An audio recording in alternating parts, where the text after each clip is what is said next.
여러분 안녕하십니까. 책을 읽는 역사 읽는 남자 김재철입니다. 이번 시간에는 지난번 시간에는 우리가 이제 그 1.11 사태, 그죠? 1.240 분들이 쳐들어왔던 그 얘기를 했는데, 그 다음부터 좀 이제 읽어보도록 하겠습니다. 이날 1월 22일 월요일인데, 오전에는 양지의 집에서 김영석 교수의 강연이 있었다. 여사는 정해진 예정 일정대로 오전 10시에 차를 타고 숭인동 양지의 집으로 나갔다. 그날 양지의 집에 모인 수강생들은 어젯밤 무장 간첩들의 뒷이야기로 어수선한 분위기에 잠겨 있는데, 여사가 입가에 잔잔한 미소를 띠며 나타났다. 그곳에 모인 양지 회원들과 수강생들은 자기도 모르게 총 기립하여 세찬 박수로 여사를 맞이하였다. 라디오나 신문, 호해나 다 보고 다 놀랬는데, 그 자리에 일정 그대로 유경수 여사가 나타난 거예요. 깜짝 놀란 거죠. 사모님 양지 회원 한 사람이 목멘 소리로 여사를 불렀다. 지금이 어느 때라고 경호원도 대동하시지 않고 이렇게 나오시다니요. 차라리 그것은 원망스러운 표정이었다. 공부를 하려는데 이런 일 저런 일로 빠지게 되면 공부는 언제 하게요? 여사가 태연하게 말했다. 주위에 있던 회원들은 숙연한 마음으로 자세를 바로 잡았다. 다음은 남국일기라고 이제 소제목이 또 되어 있습니다. 올여름은 어떻게 지냈는지, 이제 여름 얘기입니다. 올여름을 어떻게 지냈는지 모르게 보낸 것 같아요 하고 기자들에게 들려줄 만큼 1968년 여름을 여사는 바쁘게 보냈다. 초여름에 지망군이 홍역을 치렀다. 누나들이 홍역을 치르지 않고 컸으므로 별로 홍역에 관심을 두지 않았던 여사는 막상 지망군이 앓게 되자 몹시 미안한 생각이 들었던 것이다. 2주일을 앓았다. 다행스럽게 꽃도 곱게 나고 뒤탈도 없이 무사히 넘겼다. 홍역을 하면 이제 막 열꽃이 피잖아요, 그죠? 그래서 이제 그 꽃도 곱게 났다는 거죠. 열꽃이. 그러다 보면 이제 이게 더 막 화를 내고 그러면 더 몸을 상하잖아요, 홍역에. 이어 지망군은 한여름에 감기가 걸렸다. 홍역으로 약해졌기 때문이었다. 그러나 약도 안 쓰고 그랬더니 나았다. 홍역, 마마. 그 천연두 만난 마마 있죠. 홍역, 마마도 걸렸던 모양입니다. 홍역, 마마 다 하고 성냥개에 접어들어 충실하게 자라는 것 같아 마음 든든해요. 하루는 식당에 앉아서 보자니까 열린 커튼 밑으로 황새처럼 껑충한 웬 다리가 지나가길래 다시 봤더니 그게 치마니 다리잖아요. 애가 많이 컸다는 거죠. 그래서 많이 큰 것 같아요. 성장하는 자녀들에 대한 여사의 실감나는 경험담이다. 여사는 그 내용에 대해서도 어머니다운 은근한 자랑을 기자들에게 피력했다. 그네는 거의 엄마만큼 키가 자랐어요. 이번 방학에는 예고 2학년생답게 영어에 힘쓰는 것 같아요. 그네 양이 여름 방학을 끝내고 등교를 할 무렵이 되자 여사는 4번째 해외여행을 떠나게 되었다. 대통령 4분이 9월 15일부터 25일까지 11일간 호주와 뉴질랜드를 방문하게 되었던 것이다. 이 여행에는 그네 양이 부모님을 모시고 함께 여행하게 되었다. 여사는 큰딸을 데리고 길을 떠나게 된 것이 즐거웠다. 이렇게 해서 그네 양을 데리고 고등학생 이야기인데 호주와 뉴질랜드를 이제 방문하고 돌아오게 됩니다. 여기에 대한 자세한 소감 같은 게 조금 있는데 그거는 크게 해외 여행기가 돼서 제가 빼도록 하겠습니다. 다음은 대학가 나들이.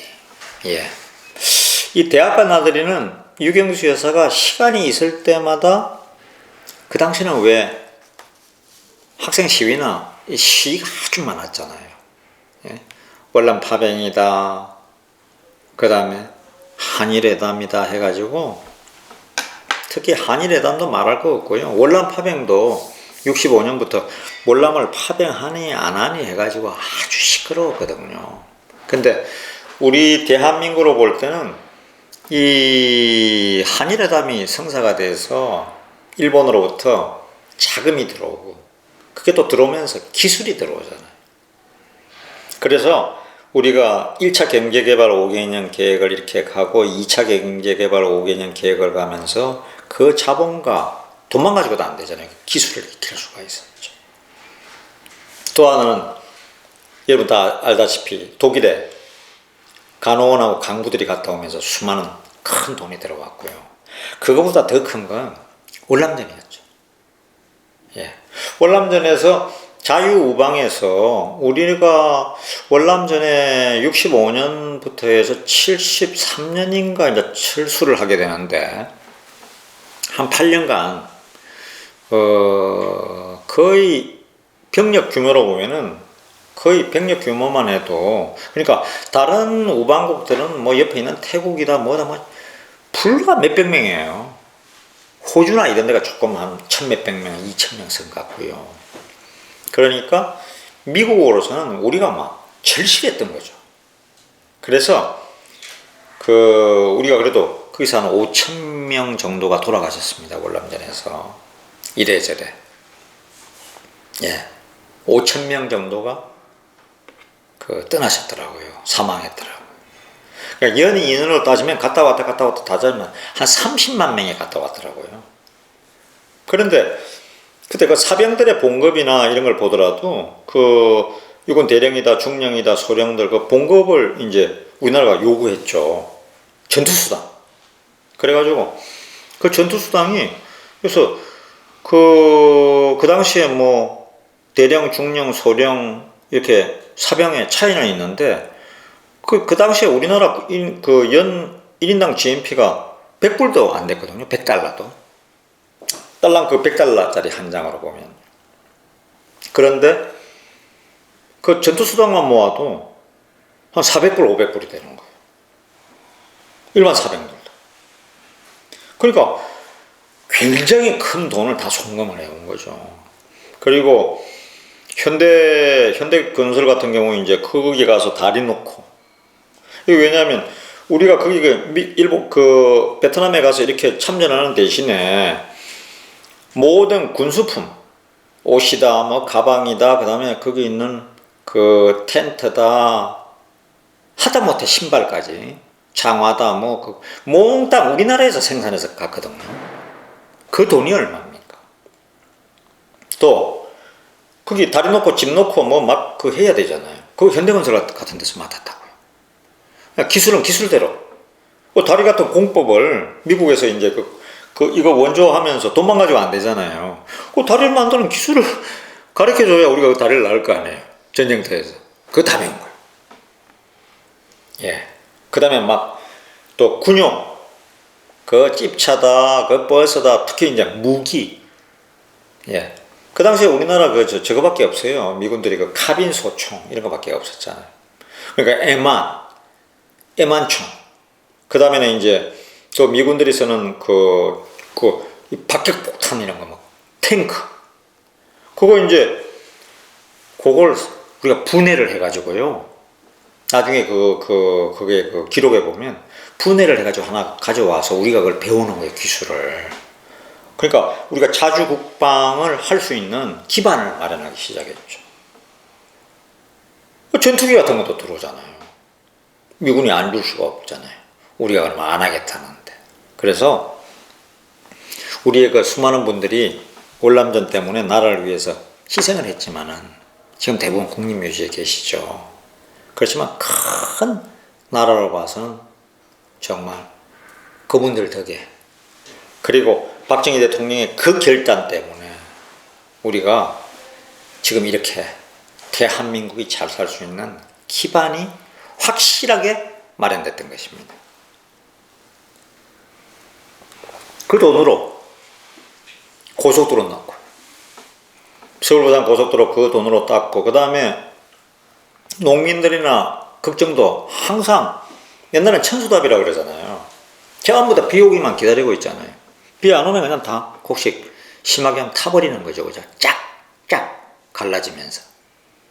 양수기가 어디 있습니까? 그때 우리 옛날에 양수기도 없었어요. 그래서 양수기 보내기 운동에서 66년, 67년, 68년 되면 막 양수기 보내기 운동, 양지회 같은 데서 많이 했죠. 물이 없으니까. 우리 농사를 지을 수가 없죠. 근데 그 물을 어디서? 지금 여러분들 가보세요. 어디 여행하다가 보면, 제가 전번에 이지락 대표하고도 우리 그 다른 일 때문에 갔다가 그 옥천 쪽으로 이렇게 갔다 대청호 그 해서 보온으로 이렇게 상주로 빠졌는데, 그 대청호 주변, 그 대청댐, 그 댐이 있잖아요. 그게 옛날에 그냥 그 인공호입니다, 인공. 박정희 대통령이 만든 거예요. 그래서 지금 거기가 경관은 또 얼마나 좋습니까? 예? 거기서 일으키는 전기나 이런 거로 뭐 대전 일대 다 공급하지. 그 다음에 특히 물, 농업용수, 그 다음에 저수지. 옛날에 그 소양강 댐이다, 지금 그 수많은 합천댐이다, 그 댐들, 특히 소양강 댐, 우리 그 지금 양수리 가는데 그 남한강, 북한강, 그 옛날에 비만 오면 다 넘쳐가지고 그냥 댐도 없고 하니까 한강이 그냥 전부 다 홍수로 아작났잖아요. 지금은 강남은 그 당시에 그냥 쑥대밭이었죠. 그런데 그 댐을 만들어서 지금은 소양강 댐에서, 그 다음에 청평댐, 또 내려오면 잘못하면 또 팔당댐 다 조절하잖아요. 그리고 그 일대는 전부 다 물이 넉넉하니까 농사도 잘 되죠. 예. 지금 요번에 이제 끝장난 문재인 정권에서 우리 4대강, MB 때, 이명박 전 대통령 때가 4대강 했다고 그냥 맨날 뭐 신문에 나오면 녹조가 어떠니 뭐가 어떠니 그러잖아요. 그거 다 거짓말입니다. 여러분 한번, 제가 그 여행 가잖아요. 저 양평으로, 여주로, 이천으로, 충주로, 제천으로, 상주로, 예? 대구로, 청도로, 그 밀양으로 쭉쭉 다녀보잖아요. 그 다음에 또 저쪽에서 이제 건강 쪽 있잖아요. 대전에서, 건강 쪽으로 해서, 또 예를 들어서 영상만 올라가면 목포에서 영암으로 예를 들어서 뭐 나중으로 한평으로 이렇게 올라가잖아요. 그 댐이 다 생기고 해가지고 4대강 이런 거 옛날에는 전부 다 그걸 그냥 그대로 방치하면 홍수 나면 난리잖아요. 주민들이 얼마나 힘들었어요. 농사 짓는. 그 농사 짓는 사람들에게 그 근처에 가서 한번 다 물어보라고요. 20명 중에 19명은 다 만세가 된다고. 그 4대강 개발하는 바람에, 그리고 또 이제 국민소득이 계속 높아지니까 그냥 휴일 같은 데는 거기 차박도 하고요. 차 세워서. 그리고 뭐 전부 다 테니스장이고, 이제는 나라가 살만하니까 그 전부 다 뭐, 여러분 한번 가보세요. 지방에도. 나인홀 골프장이에요. 그리고 할아버지 할머니들 또 게이트볼 미니 골프장도 있고요. 하동 같은 데 가도 다 있어요. 미니 골프장, 진짜 골프장. 조그만 것도. 그 하천배네. 그건 돈도 거의 안 들죠. 거의 무료예요. 예, 지방에 가면. 이게 뭐 세상을 알고 얘기를 해야지. 정말 무식하면 용감하다고. 알지도 못하면서 문재인 정권에서 그렇게 난리를 쳐가지고, 그죠? 대표적인 게 원전이죠, 원전. 제가 그건 또 다음에 얘기를 하겠습니다. 예. 그래서, 계속 진도를 좀 나가보겠습니다. 또 유경수 여사가 사실은 대학가 나들이를 사실 많이 했더라고요. 그래서 이제 거기에 대한 겁니다. 대학가 나들이 부분 읽어드리겠습니다. 사진에서 뵙기보다 훨씬 미인이십니다. 그럼 제가 추물인 줄 알았어요. 700여 명의 학생이 빡빡하게, 빽빽하게라고 안 하고 빡빡하게라고 표현이 되어 있습니다. 김동리 선생의 글이. 빡빡하게 들어찬 시청각 교실이 온통 웃음 속에 말려들었다. 주간한국 68년 11월 24일자 기사입니다. 여사가 처음으로 대학가 나들이를 시작한 것은 11월 4일 하오 1시 한국외국어대학 유네스코 학생회의 초청으로 약 1시간 동안 3, 4학년생 500여 명과 간담회를 가졌을 때부터였다. 여사는 그냥 만나고 보고 싶은 마음에 그들의 초청에 응한 것이라 하였다. 그날 외국어 대학에서는 그야말로 자유스러운 분위기 속에서 학생들의 질문에 여사가 농담과 재치를 섞어 차근차근하게 대답을 해주어 학생들로 하여금 폭소와 환성으로 열광케 하였다고 신문에서 보도하고 있다. 조국 근대화와 학생들이 할 일이라는 주제를 내걸었으나 그것에 구애되지 않고 자녀 교육과 여사가 보는 대통령의 매력, 심지어 근혜양의 사윗감으로 어떤 사람을 택하겠느냐는 질문에까지 화제가 번져갔었다. 이와 같이 터놓은 분위기 속에서 한일회담 반대와 국군 파월 반대 등등으로 데모가 일종의 습성화되다시피 한 학생들과 직접 대화를 나누어 보자는 것이 대학가에 나들이를 하게 된 여사의 의도의 한 가닥이었다. 이어 여사는 21일에 고려대학교 유네스코 학생회가 창립 3주년을 기념하여 주최한 유경수 여사 초청 간담회에 참석하였다. 학생들의 여사에 대한 존경이나 지지는 한결같았다. 외대에서는 최고의 부인은 어떤가는 어머니라고 13개국어로 쓰인 족자를 여사에게 증정하였으며 고대 유네스코 학생회에서는 인자한 어머니, 생각하는 주부, 공부하는 생활인으로서 유교사를 초청하였던 것이다. 연옥색 차림으로 하오 3시 고려대학교 간담회에 참석한 여사가 연단에 오르자 질문의 제1탄을 여학생이 날렸다. 용감한 여학생이 있었네요. 청와대의 김장은 어떻게 하셨습니까? 여학생답군요. 3일 전에 김장을 끝냈어요. 배추는 너무 크지 않은 중치로 500폭 좀 하고요. 찹찹한 중치 배추가 맛이 있는 것 같더군요. 광나루 밭에서 산 배추예요. 그 당시에 광나루는 다 그냥 받치고 이랬으니까요. 한강변에. 매운 것, 맵지 않은 것, 깍두기, 그리고 여러분도 잘 알고 있는 맛있는 총각김치 웃음이 터졌고요. 그거랑 비늘김치란 게 있는 모양입니다. 무를 썰어서 담는 김치죠. 아, 알겠네요. 왜 무를 착착착착착 해가지고 이제 그 배추하고 이렇게 하면 맛있잖아요. 그죠? 이 시금치나 회 먹을 때 이렇게 자라죠. 비늘김치. 제가 비늘 이렇게 착착착 무를 자르는데 재밌는 표현입니다. 거기다가 동김치, 그 이상 별거 없어요. 먹으러 가고 싶어요. 받아들일 용이 있어요. 소녀 시절의 꿈은요, 현재의 위치에 대해 만족 혹은 불만족 하시나요? 그저 국가나 이웃에 폐 안 끼치는 정도로 살기를 바라는 정도밖엔.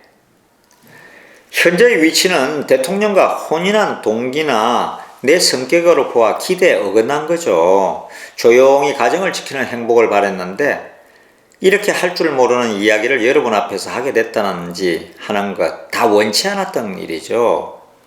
주관한국 68년 11월 24일자 기사고요. 이런 대화가 1시간 반 동안 전개되었다. 그 자리에 참관한 기자는 다음과 같이 마무리를 짓고 있다. 모두들 혼연에서 즐겼다. 모두 이제 전부 다 혼연일치로 즐겼다는 거죠. 저녁빛이 깃들기 시작한 상하탑의 오후는 젊은 대화의 화기를 조용히 번져주었다. 간소하게 주린 수행원을 대동하고 검은빛 코로나에 오른 퍼스트 레이디는 차창을 열었다. 젊은 의지가 한 곳으로 모인 눈들의 배웅이 보이지 않기까지 따라갔다. 대학생들이 이제 손을 흔들며 한송하니까 끝까지 그들에게 눈길을 보내면서 이렇게 이제 떠나갔다는 거죠. 이런 기사들을 보면 이거 전부 다 예전에 신문이나 이런 데서 썼던 기사들입니다. 그러니까 정말 이렇게 하기가 퍼스트 레이디가 할 수 있을까?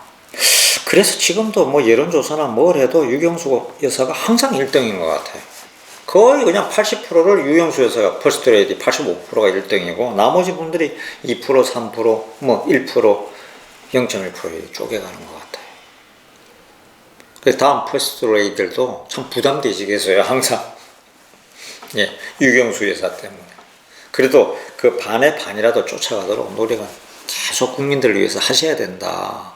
예, 마음으로 이런 생각이 듭니다. 위의 간략한 인용문을 통해서 이미 독자도 짐작하였으리라 생각되지만 여사는 정치적인 측면에서 학생들을 접한 것도 아니며 교육적인 굳은 자세로 그들에 대한 것도 아니다. 다음과 같은 사례에서 학생들을 대하는 여사의 자세를 뚜렷하게 엿볼 수 있다.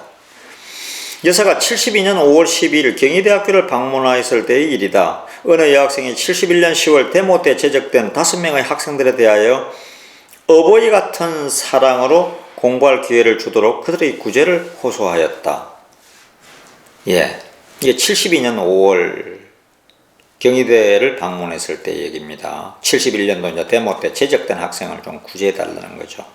예, 저도 대학이 7학번이니까 바로 이때라고 생각하면 되거든요. 대학을 이제 72년도에 갔었죠. 데모 많았습니다, 정말로. 그때는 그게 정당하고 옳다고 생각했고요. 여사는 그 문제가 총학장 등 학교 당국에서 의논해야 할 성질의 것이라는 원칙적인 입장을 밝히고, 그러나 낙오된 제자를 생각하는 교수와 동료들 못지않게 대통령께서도 그리고 자신도 이들에 대해서는 마음 아프게 생각한다. 여러분들의 뜻을 대통령께 그대로 전하겠다고 약속해 주면서 여사는 데모 사태가 일어나게 된 책임의 소재를 다음과 같이 밝혔다. 데모가 왜 일어날까 하는 생각을 본인이 이제 밝힌 겁니다. 데모는 기성세대가 젊은이들에게 불만의 소지를 마련해 주었기 때문이며, 이 점에서 우리 기성세대의 책임이 있는 것 아니겠어요? 여사는 요즘도 익명으로 발송되는 금지된 신문을 받게 된다면서 극한 투쟁을 일삼으려 하지 않더라도 정당한 의사 전달의 방법이 얼마든지 있는데 왜 숨어서 불온한 생각만 하고 있을까 하고 안타까워하였다. 만일 그런 학생이 익명으로 그러지 말고 기명으로 자기 이름을 밝히고 이렇게 보내주면 당장 그 학생과 만나 얘기를 나누고 싶어요. 여사의 말이었다. 여사는 현실적인 불만을 밝고 정당한 방법으로 표시한다면 대통령에게 그들의 의사를 전달하고 반영시켜 줄 수도 있지 않겠느냐는 태도를 은근히 보여주었던 것이다. 이와 같은 여사의 솔직성과 순수성, 나아가서는 폭넓은 아량이 학생들의 공감과 감동을 불러일으키게 하였던 것이다. 인자한 어머니, 생각하는 주부, 공부하는 생활인, 이런 영상을 학생들에게 깊이 심어주었을 뿐만 아니라 만나서 대화하며 무엇이든 통할 수 있는 영분의 영상도 곁들여 심어주었던 것이다. 여사는 계속해서 학생들의 초청에 응하여 간담회 형식으로 대학생들과 대화를 나누었다. 68년 11월에는 한국 외국어대학을 갔고요. 이 기록을 보면 68년 11월 21일에 또 고려대학교를 갔고, 공주사범대학에 70년에 갔고요. 70년 10월에. 중앙대학교에 또 70년 10월. 한양대학교 71년 11월. 영남대학교 72년 4월. 경희대학교 72년 5월. 아까 나왔죠. 대구 계명대학 74년 5월. 특히 72, 73, 74, 75 이때도 굉장히 대목가 많았습니다. 제 기억에 한 2년 반 정도 학교 제대로 다니고 1년 반은 그냥 위수령이다, 뭐 또 데모다 또 해서 쉬었던 것 같아요. 저도 이제 그 데모하면 전부 다 우리가 성북서, 고려대학교 같은 경우는 그 성북서의 유치장에 가거든요. 그래서 그 적결에 그 철창 안에 있다가 또 나왔던 기억도 들고요. 막 교수들도 계시고 그랬어요.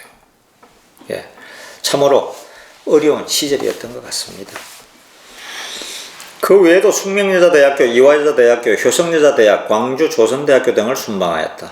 대학가 나들이 때의 일이다. 어느 날 유교사가 초청 강연을 마치고 돌아와서 근혜 양에게 강연 내용을 자세하게 설명해 들려주면서 오늘 이런 질문은 내가 이렇게 대답해서 내 생각이 너희들 세대와는 거리감이 있는 답변이 아닐지 모르겠어 하고 은근하게 물었다. 근혜 양에게 물었다는 얘기입니다. 저는 어머니께서 오히려 우리들의 세계를 이해해 주시고 공감해 주신 점을 감사드리고 싶은걸요.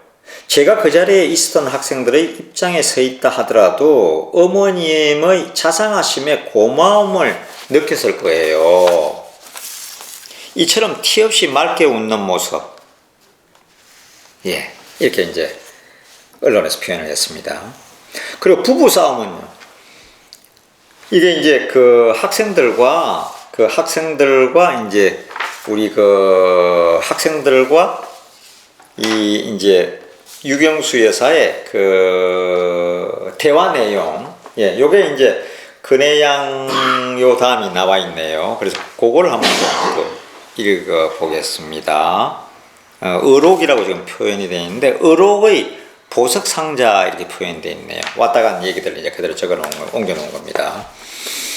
대학생과의 대화 내용 중에서 중요한 것을 발췌해보면 다음과 같다. 조국 근대화 작업에 학생들이 할 수 있는 일은요.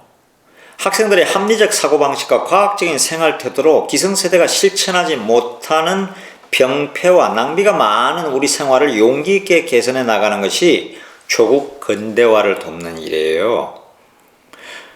그 당시는 조국 근대화가 우리 대한민국 국민의 목표였습니다. 왜냐하면 GNP 100달러도 안 내던 나라에서 어떻게 하든 초급 먹피하든 보릿고개를 빨리 끝내고 우리도 좀 사람답게 살고 싶은 게 대한민국 국민의 모두의 꿈이었으니까요.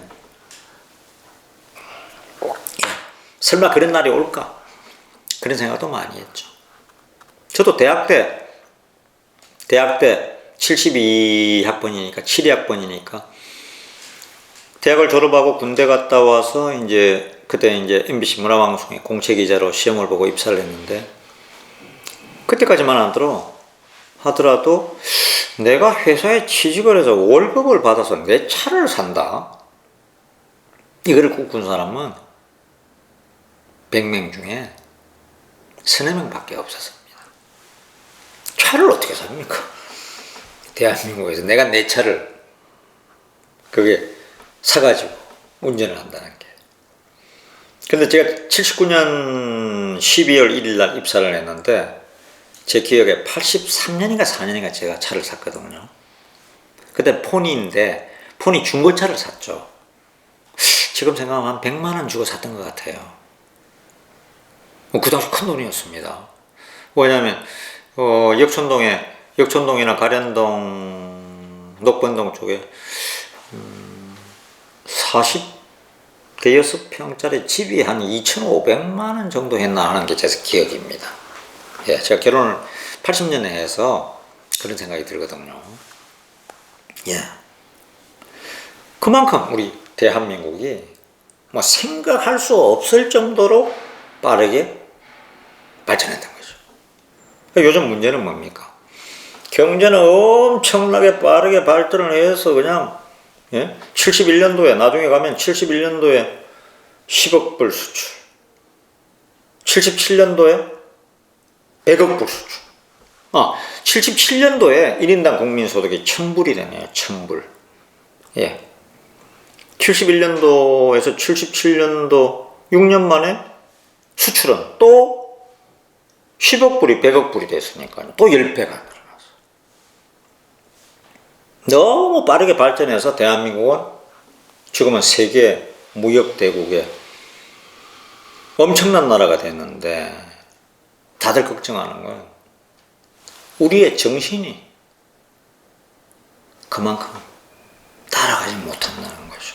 너무 최근에 돌아가신 이혜령 교수님 말씀대로 너무 빨리 압축 성장을 해서 정신이 못 따라가는 거예요.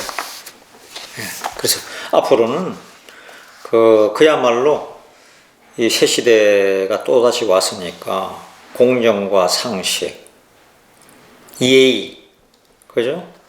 그 다음에 그 부모님들에 대한 효, 전부 다 요즘 핵가족 돼가지고 그냥 어머님 나이가 어떻게 되느냐 그러면 뭐 70이다 70, 80이다 그러면 어디 계시냐 그러면 전부 다 요양원에 있대요. 그 우리가 좀 다시 좀 생각해 볼 일입니다. 그것도 또 요양원에 계신 건 좋은데 한 달에 한 번이나 제대로 가시는지 묻고 싶네. 예. 근데 사실은 부모님을 모시고 산다는 게 굉장히 어떤 때는 축복이에요. 저는 제가 집에 막내인데 제가 27에 결혼했거든요. 방송국 들어가서. 그 27 결혼해서 저희 어머님이 92살까지 장수하셨는데 92살까지 제가 27에 결혼한 다음부터 우리 어머니 돌아가시는 그날까지 제가 같이 살았거든요. 저하고 어머니하고 집사람하고 딸하고. 그게 사실 행복한 겁니다. 지금 생각해도 너무나 잘했고 행복한 일이죠. 저는 또 예전에는 그 문제가 많았던 어린 시절을 보내가지고 뭐 가출도 하고요. 별일이 다 있었거든요. 나중에 마음을 잡았지만 그래서 어머님하고 산다는 것은 제 일생 일대 행운이고 행복이었다 하는 생각을 항상 갖고 있습니다. 예. 이게 우리나라가 너무 요즘 물질적으로 변하다 보니까 참 진짜 문제가 많습니다. 예.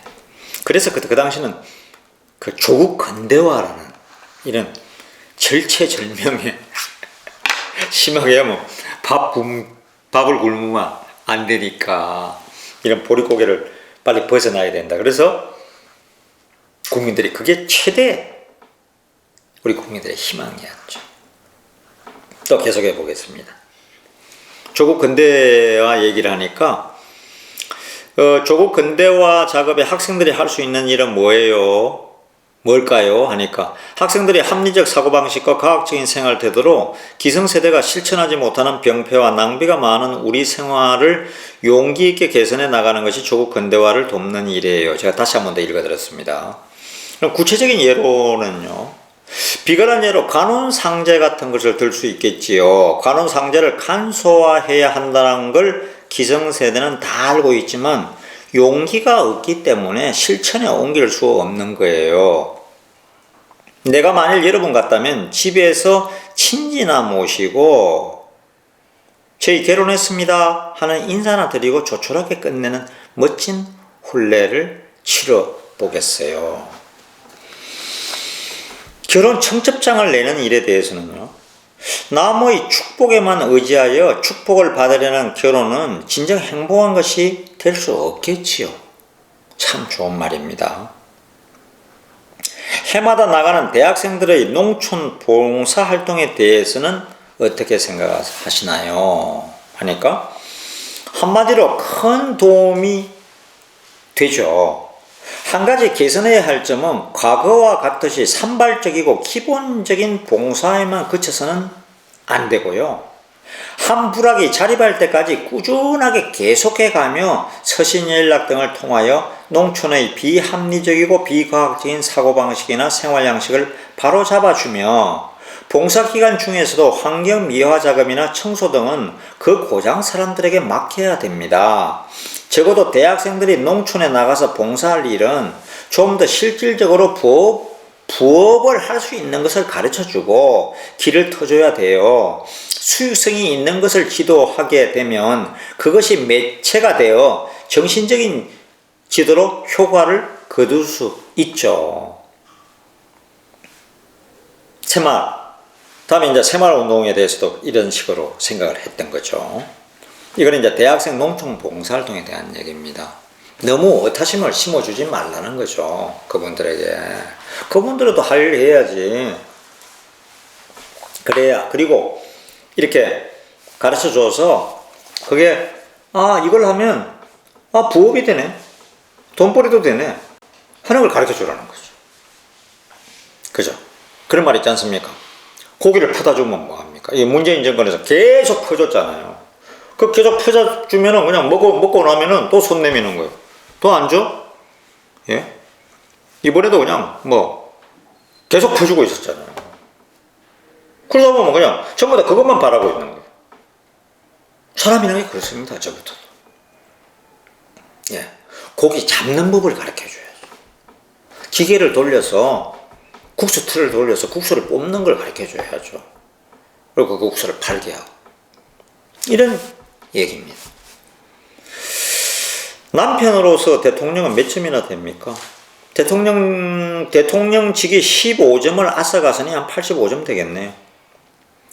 그냥 남편이면 100점인데 대통령직 때문에 바쁘니까 15점 마이너스해서 85점이라는 얘기입니다. 대통령의 매력은요, 내가 대통령과 결혼한 동기는 의지가 굳고 신념의 참모습에 끌렸으나 오랜 세월 동안 같이 지내오면서 느낀 것은 가족끼리 모여 앉아 이야기를 나눌 때 어린아이처럼 티 없이 맑게 웃는 모습이 좋아요. 부부싸움은요, 싸움의 원인이 될 만한 내용의 이야기를 농담으로 싸서 말씀을 드리기 때문에 아직은 크게 접전해 본 일이 없어요. 크게 싸워본 일이 없다는 거죠. 맞부터 싸우기보다 그 방법이 월등 효과적이지요. 농담을 섞어가면서 말씀을 드린다는 얘기죠. 여사님께서 다시 결혼하신다면 어떤 남성을 택하시겠어요? 그분이 대통령을 그만둔 남성일 때 그분과 혼인하겠어요. 사익감으로서는 가장 중요한 것은 본인의 의사예요. 그러나 성실성이 있고 자기 나름대로의 신념과 실력을 지닌 젊은이라면 조건이 충분하죠. 그네양에 대한 얘기나 마찬가지죠. 물론 여기에는 부수적으로 건강이 따라야 하고요. 자녀가 대학생이라면 폭넓은 인격과 자립정신을 갖도록 마음쓰겠어요. 공부만 하지 말고 원만한 인격을 기르도록 해야겠지요. 자립정신을 또 강조했습니다. 캥거루족이 되지 말라는 거죠. 부모한테 얹혀사는. 언론에 대한 관심은요, 나오는 신문은 거의 다 봐요. 안 읽으면 뒤지는 것 같았어요. 현명하신 내조자로서의 마음가짐은요, 내 행동에서 이것이 내조라고 자각해 본 적은 한 번도 없어요. 다만 생각만으로는 해본 현대의 내조란 옛날부터 내려오는 아내의 본분에 대해서 창의적인 지혜를 발휘하고 민주 방식의 교육을 알고 남편과 더불어 나눌 대화의 설기를 찾는 여성이어야 할 것 같아요. 이 시대의 내조는, 이 시대 아내의 본분은 창의적인 지혜를 발휘하고 민주 방식의 교육을 알고 남편과 더불어 나눌 대화의 설기를 찾는 여성이어야 된다. 지금도 바로 해당되는 얘기죠. 그죠? 내조의 제일 어려운 점은 이렇게 여러분 앞에서 이야기하는 일요. 여러분들에게 A 학점을 받아야 대통령을 도와드리는 게 되는 셈인데 내 능력으로는 여러분이 잘 줘야 B 학점을 받을 정도이니 그게 어려워요. 연구인으로서 가장 허무됐던 일은요, 그분이 대통령으로 당선되셨을 때였을 거라고 여러분들은 생각하겠지만 그렇지 않아요. 고사리 손으로 전달해온 납도 어린이들의 조개껍질요. 조개비 따위의 선물, 그리고 그들이 보내온 편지, 스스로의 손으로 그려주는 아이들의 엄마 생일 카드. 이거는 뭐 그냥 지만 얘기죠. 그런 일들이 늘 흐뭇해요. 국가 일이 잘 되어서 대통령께서 기뻐하시는 것은 물론 같이 기뻐요. 여사님 평소에 신조와 좌우명은 분에 안 맞는 생활은 염두에 두지 않고 살았을 뿐이에요. 성실하기만 하면 된다는 신념은 옛날에도 그랬고 앞으로도 변하지 않을 거예요. 마음에 새겨두는 명언은요, 모든 일에 성실하라는 것입니다. 유경수 여사는 이렇게 때만 되면 대학생들을 만나지 않았습니까? 그죠? 우리나라 영부인들 중에서 박정희 대통령 이후에 과연 퍼스트레이디 영부인들이 대학생들을 이렇게 자주 만난 경우는 거의 없는 것 같아요. 물론 시간은 18년이라는 세월, 길었던 세월이죠. 그렇지만 그 다음에도 대통령이 5년도 하고 뭐 그랬잖아요. 그러면 그 3분의 1, 4분의 1은 갔어야죠. 그게 전혀 과연 문재인 대통령 영부인 김정숙 여사 몇 번이나 갔습니까? 제 기억에 떠오르는 게 거의 없어요. 권양숙 여사는 몇 번이나 갔습니까? 노무현 대통령 부인이. 김대중 대통령 부인 이호 여사는 기억에 좀 있는 것 같아요. 김영삼 대통령 부인도 거의 잘 안 움직인 것 같고요. 그죠? 그래서 그 대통령 영부인들이 이런 봉사활동이나 요번에 왜 지금 윤석열 대통령 같은 경우는 발달장애인들 얘기 많이 하셨잖아요. 그죠? 그분들의 이동권이라든지 뭐 이런 거 많이 보장하겠다.